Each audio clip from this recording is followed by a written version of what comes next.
Alrighty. Next up, we have the Lions and Chargers. Let's start with the QBs. Fourth best matchup for Goff. I guarantee you he's a top 8 for me this week.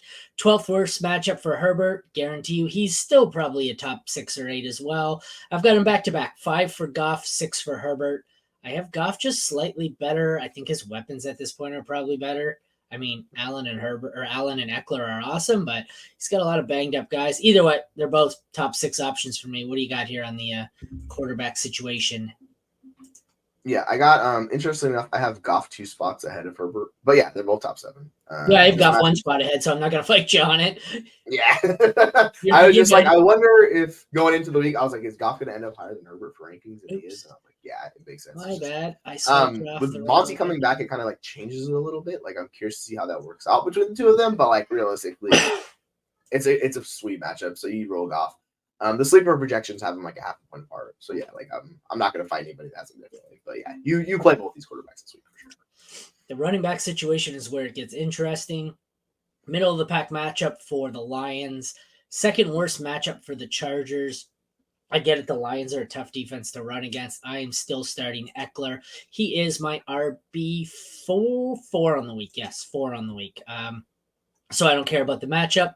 The Lions scare me a bit. I have these guys back to back at 15 and 16. I have Gibbs one spot higher.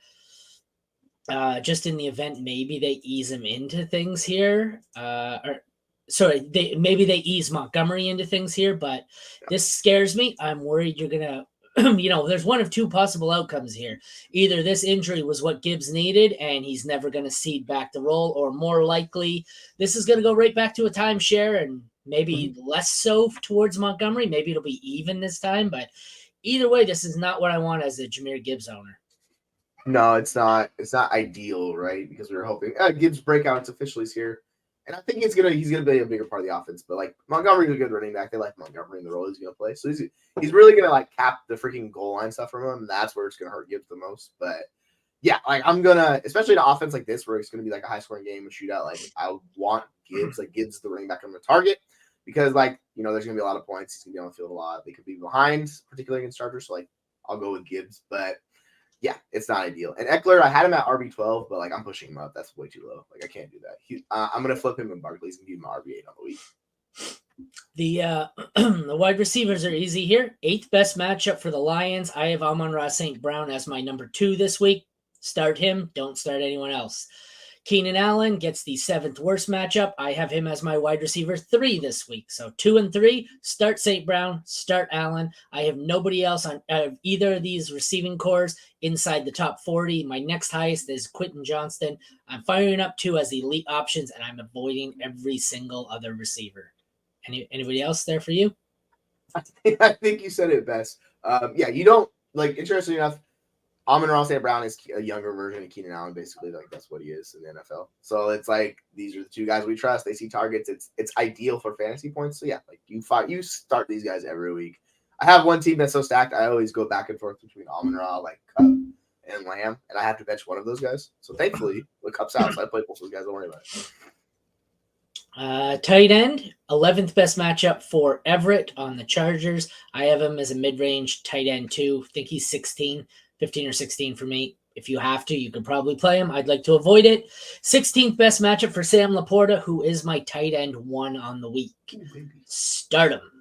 Both kickers, 5th worst matchup for Dicker. Don't care. He's the number 1 kicker on the year. Patterson, 7th worst. Don't care.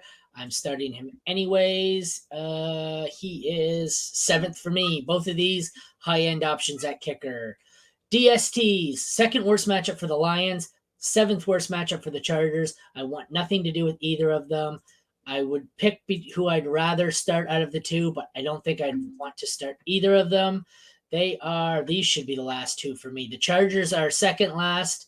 The Chargers are last. The Lions are third last. So that'll even be worse because I will be moving Green Bay up after the show. So these 2 are likely going to fall as my last and second last DST on the week. Avoid both.